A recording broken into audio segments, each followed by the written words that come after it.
Hello， 所有朋友大家好，歡迎收看福氣來嚟，我係 Rita 林玉天。大家平常時好做乜嘅休閒活動呢？有人好拿剪刀來做乜嘅剪紙麼？剪自家喜歡嘅東西。有人講啊，做了美術呢當好高當神奇，睇人實是全喜歡哦。除了人講做好高，有人感覺其實剪紙了藝術吼係一門動態學問，真冇簡單。有人講研究剪就得剪到你喜歡嘅東西。搭地充滿哈，剪一些這個很美的圖案等等啊。今日你節目當中要強調了解藝術家，佢用剪紙編出冇求用嘅生命力。透過佢嘅剪紙，我知道我看到佢程度上係講嘅話。實際來歡迎剪紙藝術家古國軒，歡迎國軒你好。你好，各位觀眾朋友，大家好，我是古國軒，剪紙的藝術家。國軒都等一下說大家好，我係剪紙，所以國軒剛才講你愛用剪刀哈，剪刀是你生命當中很重要的 partner 嘞。這10年是啦，係哈，所以變成藝術家，20年來有很多很有趣的故事。Rita 也是跟大家分享，愛老國軒哈。在節目以前，我們在藍彩霞的春天這個文學音樂會上，算是間接的合作，因為 Rita 擔任構修，國軒的剪紙就是成為整個文學音樂會很重要的環節，讓大家看到陽上的新鮮。那我那時候對國軒印象非常深刻。因為我想，這個人怎麼那麼特別？韓國看到佢的作品那時間，我覺得你把這一部文學作品的那種力與衝突的那個美感，你看力道、衝突美感，都把它結合得很好。都是 Andy Liu 又小片，對，所以那個時候是怎麼樣的機緣，讓你可以跨入李喬老師筆下的這個故事？其實就是這個機緣很奇妙，就是從偉傑他自己的創作的這個音樂的部分，然後他有一次就邀請我，他就說，他現在在做這個音樂會的計劃，然後他就問我說，知不知道李喬老師這本書？然後我說不知道，結果就是一讀就是真的是血與淚。對對對，你有讀完嗎？完全讀完，然後後來又再重讀，就覺得啊，天啊，好強壯哦！我會讀到某個篇章，我就覺得。我承受不住，很痛苦，對，就是其實我覺得這是一個非常非常深刻、深沉的作品。然後當初偉傑邀請我，就是因為他有他的作曲，然後包括說整個劇的那個安排，那他希望說可以強調文本的部分，那也是說希望除了文本，他也希望結合一些影像，在這個文學音樂會一起被看到這樣子。那我就想說，哇，那這個。就是我等於是說一邊聽着他的音樂，然後一邊看着小說，然後一直在想說，那我要怎麼去做這個作品這樣子。對，那其實在去構想這些段落的時候，其實是蠻不容易的，因為它其實每個角色都很深沉，然後其中非常多的糾結，並不是說取一個單一的畫面或者是什麼就可以去代表的這樣。那我相信 Rita 在其中就是表演，一定也是覺得那個感受上會很深刻。回去的時候彈太音樂會哈，我覺得那個音樂還在我的內在裡面，久久不能自己。然後我嗰陣時帶回來國軒他的創作，我就一直在思考說，對啊，其實我們生命當中很多東西，它交織，構成不同的畫面，每一個人用不同的方式去表達出來。那國軒你自己在做一個作品的時候，我看得出來你前面要做很多的功課，對不對？沒錯，就是其實有些人就會好奇問說，那你做作品要做多久？然後我都覺得這種問題非常非常難回答，因為其實真的花的力氣在剪這個事情上。相對是短的，是反而是前面不管是研究或者是就比如說像小說，我就是得要整本讀完，對，而且可能還不止讀一遍這樣，然後到後面就是想說，可能可以用什麼樣的方式呈現或者是詮釋，我覺得其實前面構想的部分是很花力氣。很花力氣哦，所以你同時要有準備，就是準備這個藍彩霞文學音樂會的作品哦。你有特別準備了大概4、5張的作品，對不對？可以跟大家好好介紹一下。就是其實在这几张作品的话，其实从一开始，这整个音乐会它想要带出的是一个台湾大概在80年代的时候，它经济起飞到最后开始泡沫化掉下来的时候，所以那时候其实是用一个很像是工地。然后它是一个很大，对怪手吊车的那个场面。那其实因为刚好这个故事里的主人翁蓝彩霞姐妹的爸爸，他是一个水泥工，所以在这个不管是建筑业啊或者什么，就是他是一个很代表性的角色，但其实同时也是一个很悲剧性的角色，因为后来崩盘以后，这整个等于是说经济垮掉，然后他们变成一群很没有资源的人，所以最后才会沦落到要把女儿卖掉这样子。所以在每一个环节，不管是呈现整个社会的状况，或者是当时文本其实反映到现在，这本书其实那时候翻译到西班牙，也引起非常多的关注跟讨论，因为在每一个国家其实都发生这样的事情，那甚至里面有很残暴的啊、流血的啊这些冲突的事件，透过剪纸也是把它表现出来。对，那像是有一些比较幽微的部分，比方说我有剪一个手，这个手也许象征的不一定是也许是客人，就是这些寻花问柳的客人的手，或者是毒打这个，就是其实很多意象。然后这整个小说围绕很多是跟身体有关的，所以这些整个气氛啊，就是它其实是用一个很幽微的方式去带。那或者是故事里有一段是讲到彩云的妹妹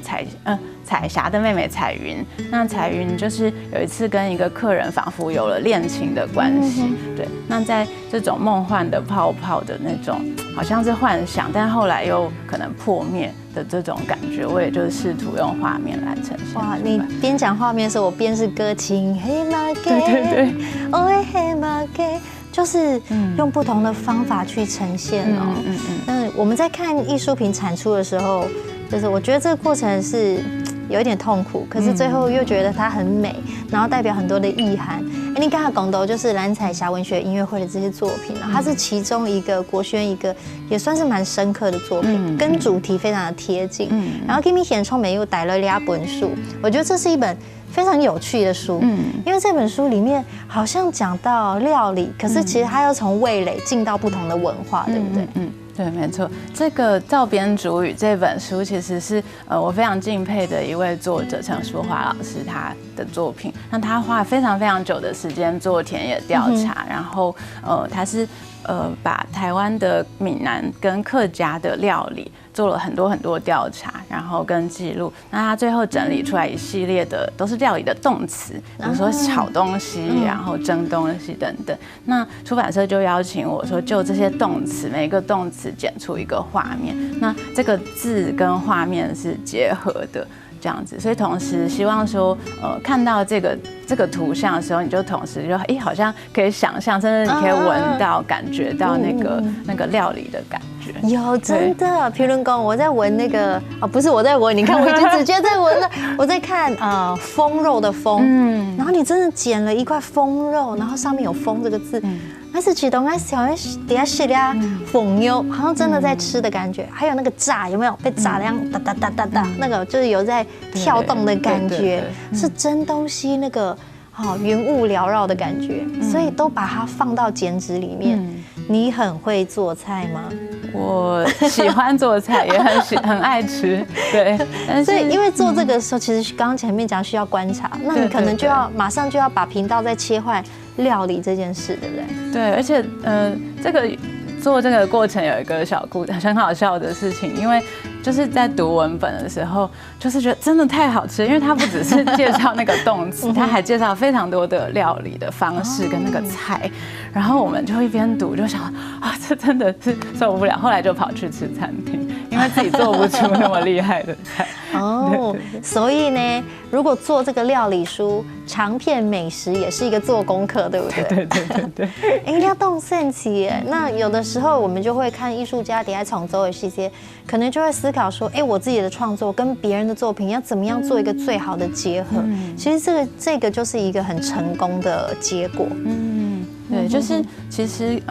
我觉得跟不同人的创作其实都是很多的刺激，因为自己有一点像是一个完整的星球，然后对我来说，别人有点像陨石或者是什么，就是它会有新的碰撞，对，就像一开始讲到蓝彩霞也是，然后这个也是，那或者是说像格林童话这本也是，就是我觉得这些都是对我来说是非常有趣的刺激，然后可以带来很多不同的激荡这样子。对，所以伫咧剪辑美后也还讲，有透过剪辑的艺术哈去表达，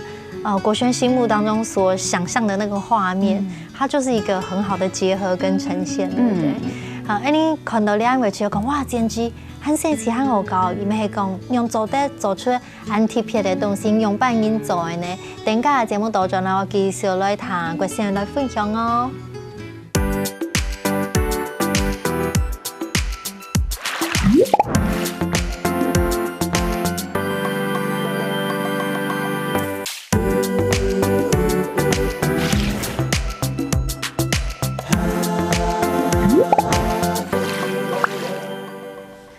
所有好朋友真的不喜来咧，我係 Rita 玉天。今日節目當中，Annie 邀請到剪輯藝術家顧國先喺節目當中來分享。頭先 Annie 談到國先分享，佢哋做嘅都有創作吼，老文化、老概念嘅意思，其實動到嘅結合吼，韓國老拍攝嘅合作非常有成功吼。Annie 再次來分享國先 ，Hello 國先你好。頭先看到個，你不管是做這個文學音樂會啊，做文化類的啊，又把它做得很有趣味，很多人就會說哇，他這麼厲害，一定是啊，以前就是美術系，也還搞頭白衝射是，就是從小就是展露這個美術天分哦，資優班這樣子。哎，兩岸世界，你看國軒一直這樣緊搖頭，那個意思。你是這些科系上來的嗎？都不是哎，我是念農業化學，大學念的是農化。对，刚有没有掐剪豆呢？你是修草的时候突然觉得我还剪纸好了吗？可惜也没有用到。对，其实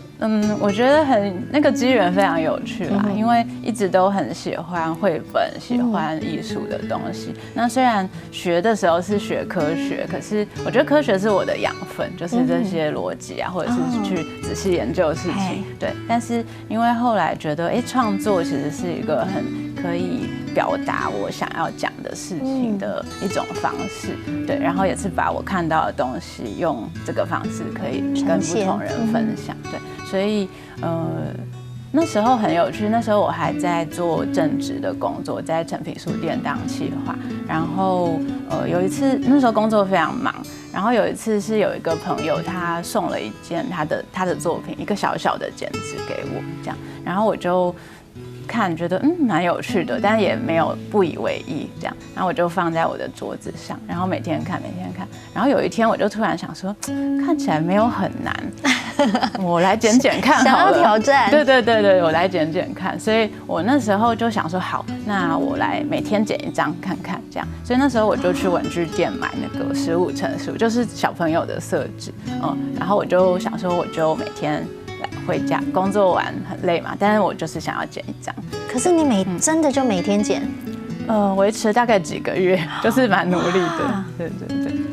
然后那时候第一张剪的纸其实就是一个很简单的窗画，但是我有在试，在这个对称里面还是有放一些不对称的元素。对，其实你真的逻辑很强哎，因为你都会思考，不是乱剪，对不对？对，我有想一下。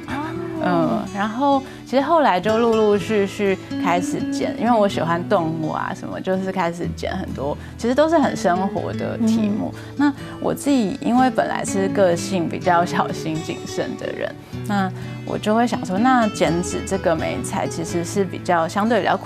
应该是说它可以做一些让我自己有挑战的事情，所以我就给自己2个规则，一个是我就只用剪刀。就是我不用那个笔刀、雕刻刀这样，这是第一个。然后第2个是我在纸张上就不打草稿，我就直接剪。对，那这样子会逼迫我会修正那个很小心的个性。对，我觉得很佩服你，因为你还给自己制定规则，可见你真的是一个很有计划的人，对不对？然后你会先思考，先用讲爱用慢音走，但是你在这个计划当中其实有打破一些框架。那时候动佩服，因为其实一把剪刀要剪，你随便剪也可以，但是你要剪出刚刚你讲，你第一章就是还是有些构思。那甚至是有人说信手拈来，你现在就可以剪什么，因为你累积很久的底蕴。那个时候有没有遇到一些情况说啊，我今天剪了？或者是 even 到现在已经这个成为你的一生的志业，我直接剪，但是没有剪到我想要的效果，会有什么样的感受？我其实觉得那很像是，反而是这个作品在给我惊喜。对，就是因为我没有办法把我脑海里的完全就把它做出来这样子，对，那它反而会变成一个不同的东西。然后，比如我剪到一半，它可能会长成某一个样子，然后我就想，哦，那我顺着这个再去做好了。所以它其实我最后看到的都是比我原本想象的还要更有意思。从那几个又可以创业的作品，我觉得它非常可爱。它是什么水管怪兽吗？我觉得它非常童趣，而且它其实有一点那种不同的姿态，然后反而让人一下就注意到了。对，我就说它是蛇吗？它是猫吗？它是什么吗？其实我也不知道它是水管怪兽，可是对我来说，我就会非常被它吸引，因为我觉得太可爱了。然后有童趣的视角，所以在国轩的作品里面，一起都没有失败2个字，而只是它可能是传达不同的意思。这个对创作者来说是一个蛮好的思考方向。我觉得有点像是就是一个念头的转变，然后就会让你的就是看东西的方向也会不一样。对。然后我觉得这很多是我的作品在教我的事情。所以安拱嘞，你算是无师自通了，自己不断的练习，你一直练习。对，这个也很有趣，就是因为我也最近在想说，我是在练习嘛，然后我就想说，其实我每一次的作品，每一次的创作，我都比较像是在试一个新的东西。当然试的时候，可能可以修正之前觉得不足的部分，对。但我好像没有想过我要很努力的练习。就是觉得我也是一直在尝试不同的。就是如果这样子讲起来，就是每一次的作品就是你在当下的感动，然后做出来，他就是你的小孩，不管怎样，你就觉得很好，现在小孩长这样子，对，或者是这有点可惜，但是就现在我的阶段可能就是到这样子，那也 OK 这样。哇，这样讲起来你好成熟哦，因为没有你不是这样我不要安妹挑剔，因为有的人他会觉得他没有办法承受，他没有到达他的要求不够完美。但是我觉得今天爱青果线的信号，我学习到，其实你转换一下念头，其实那个眼光就改变了，想法就改变了，那作品也变得更可爱了。我觉得也可能是我一直都就是有很单纯的心就是我觉得很多很简单生活的事情都会让我很开心。对，比如说就只是出去走一走，然后看到太阳很好，然后旁边的天气很好，然后碰到什么小动物，这样我就很开心。就是我觉得一直保持那个对生活的热情，其实是创作很重要的一个精神，或者是说这样我才有办法带一些东西分享给大家这样子。原来很用心哦。好，所以大家来保气氛也是嘛。那像你现在遇到的作品，应该说接到的任务，或是你接受的挑战，或者你做的创作里面，这样目前看起来、听起来应该都没有什么没有挑战极限的咯，也应该听起来就好像都能够迎刃而解嘛。说迎刃而解就是后话啦，一开始接到都是战战兢兢的，对，因为其实每一次都蛮不一样的，然后也有做过很大型的作品，或者是说很不一样的形式，所以其实在构思那些比如说我有一个很大的空间的时候，我要怎么去放我的作品的时候，也是一个很不同的思考。那像国轩平常会透过怎么样的方式，让自己能够帮助自己在呈现自己的作品的时候，你刚刚讲不管是空间的配置，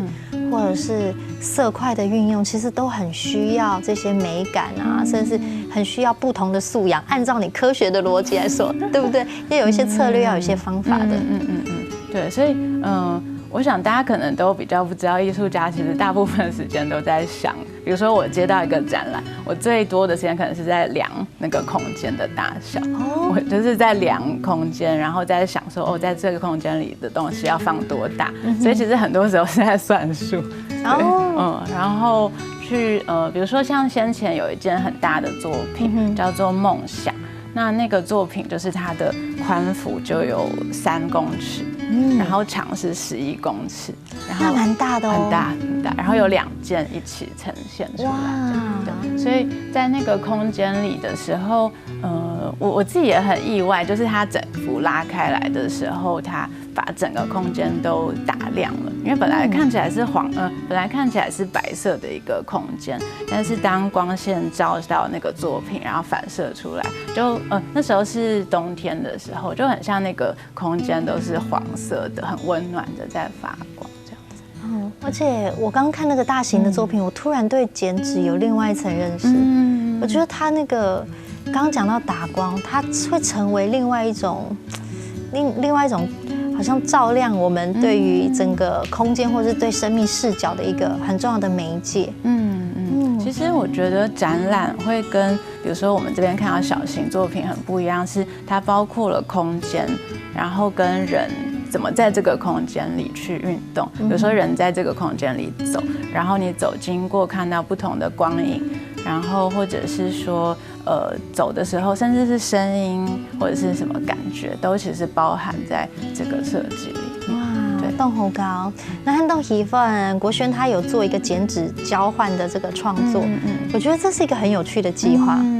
对，那个计划其实是刚刚提到说我每天剪1张纸，然后因为后来工作太忙，所以我就只好暂停。那暂停以后，我就想说不行，我还是想要有一个事情让我自己再努力一下，这样，所以我就想到说，那我可以跟朋友交换，就是他给我1句话，然后我就剪1张纸送给他。哇，对，那这有点是逼迫我自己要创作，但是对我来说也是一个很好的互相祝福。你係動好嘅方法咧，很神奇哦。剛才談過先講呢，其實大家對剪紙嘅想法係咪要很冇共用嘅認識咧呢？等下多轉來你介紹來認識藝術家顧國先哦。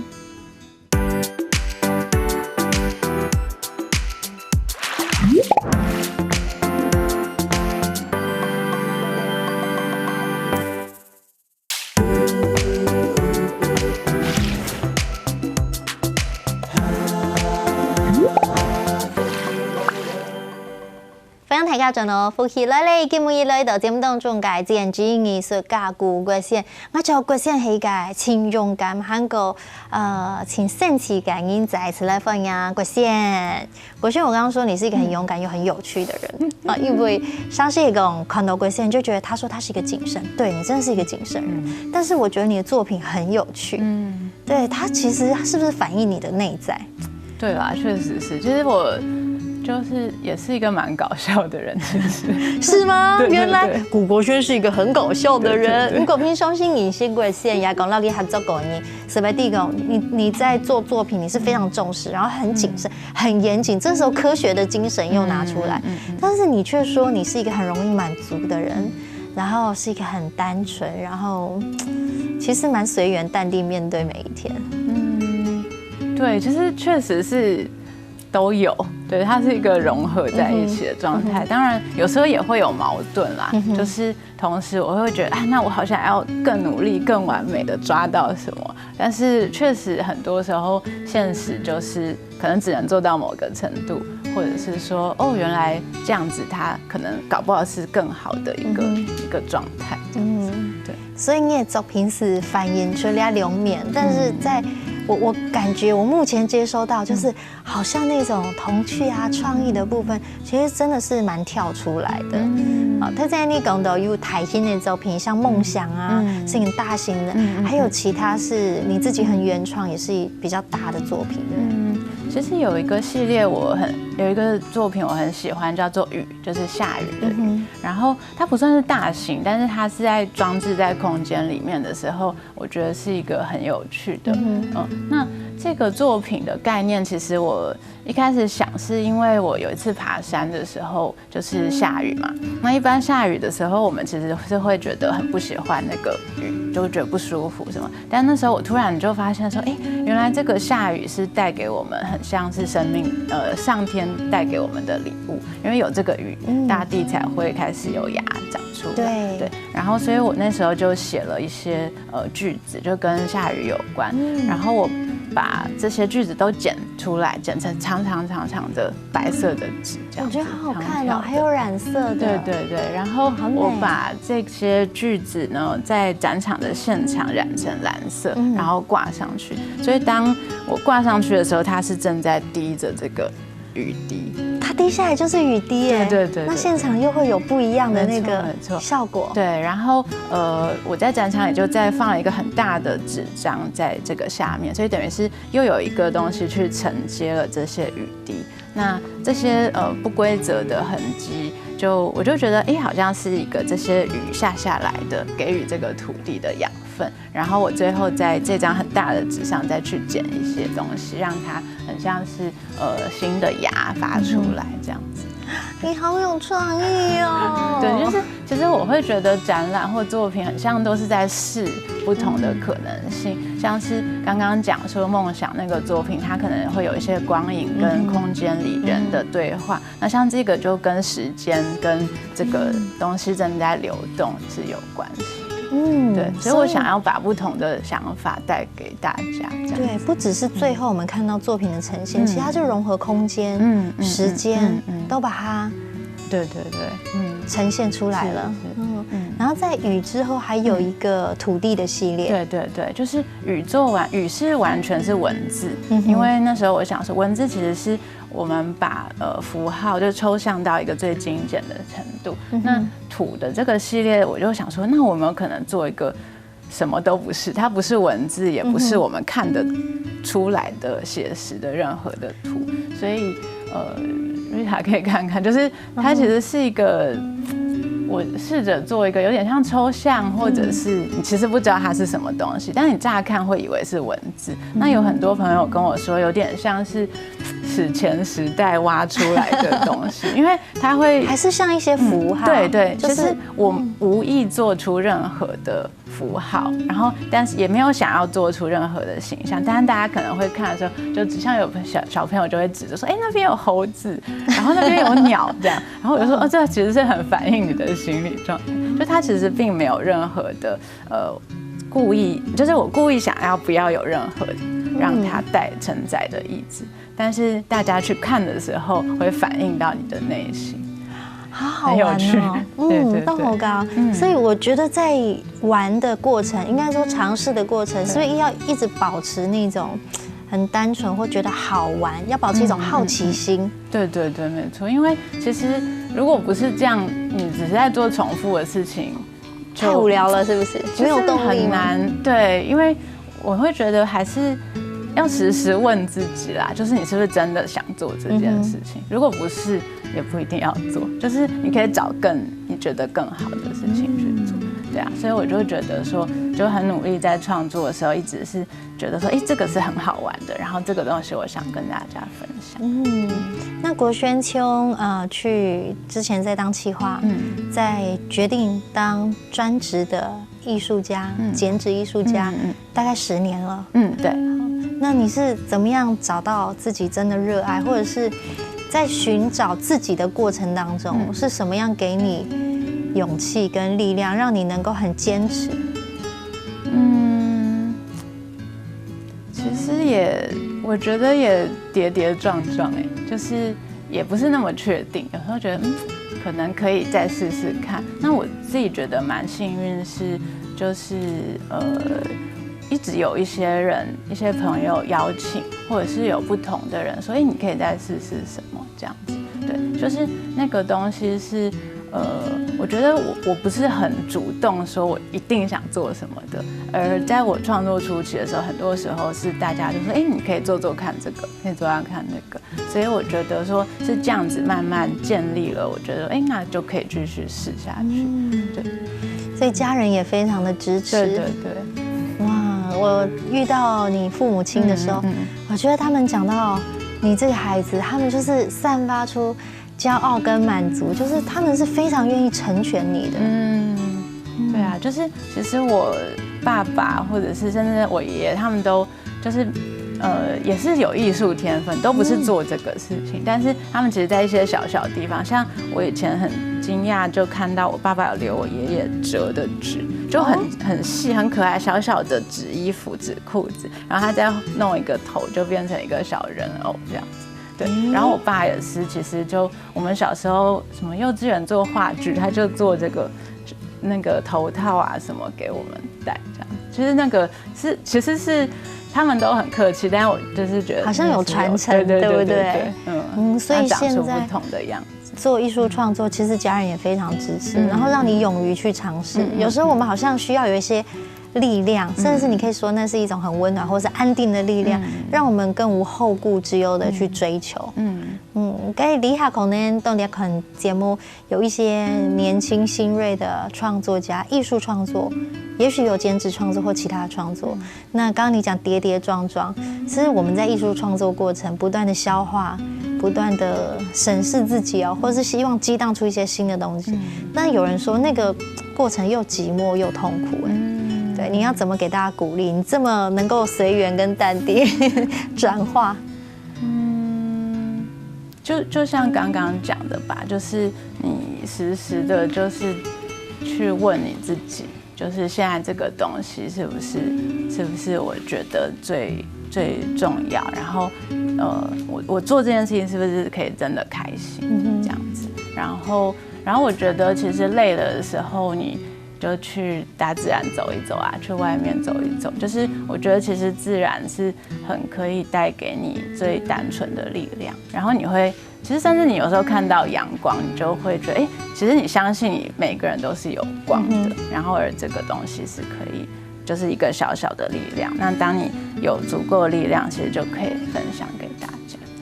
好，大家起来，就是鼓励大家勇敢追梦，但是也要不断的看自己想要什么哈。好，今天呢 Rita 俩节目没有准备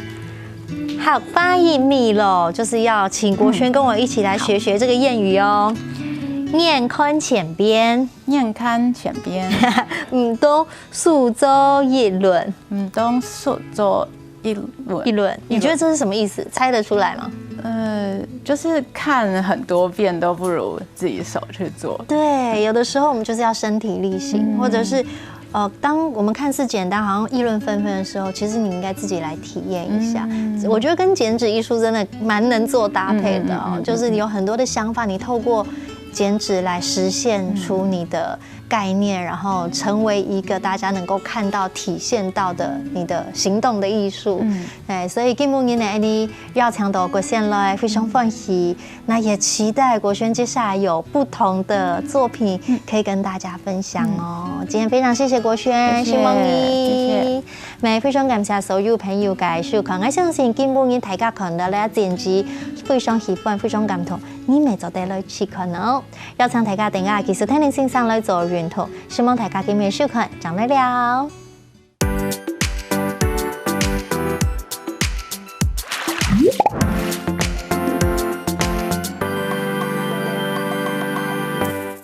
喜歡福喜來嚟節目嘅朋友，記得來你點讚、聽下個電視台嘅片頭，韓國愛分享出去哦，希望大家。